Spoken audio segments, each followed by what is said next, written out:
actually, first, what do you think of CPAC so far? How's your experience been? You know what's great, Lee? Here at CPAC, I see a lot of old friends. I see a lot of new friends, and I think that's indicative of the conservative movement. There's a special group, I call them the Awakened Americans.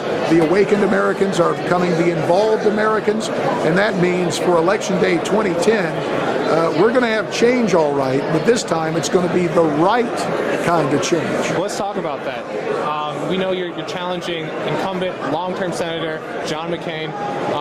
What do you think the top issues are going to be in that election? Well, first of all, let's point this out. I think we all respect John McCain. I think his place in history is secure. No one doubts his service or sacrifice on behalf of America. Having said that, it's pretty obvious now that having spent 28 years in Washington, 24 of them in the Senate, he's been there too long, and it's time for him to come home. As one Arizona voter told me, he said, hey, here comes John. He comes home, campaigns as a conservative, but back in Washington, he legislates like a liberal and on a plethora of issues. Amnesty, he's for it. I'm against it. Cap and trade. He co-sponsored a bill with Joe Lieberman last Congress. He was for it then. Now he says he's against it. I've been against it the entire time. The bailout, $700 billion to the big banks and an additional $150 billion in earmarks. Earmarks he says he opposes. He says the bill was an obscenity, but he voted for it. I was against it.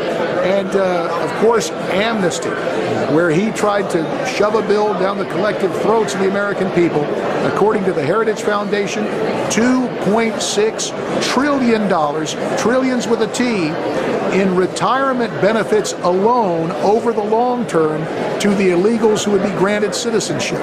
Those are just a few of the issues where I have a major disagreement with John McCain, and that's why I'm running for the U.S. Senate. Well, sir, what would you do about immigration? What is your plan to deal with this huge issue? I'm so glad you asked me. I literally wrote the book on it. The name of the book is Whatever It Takes.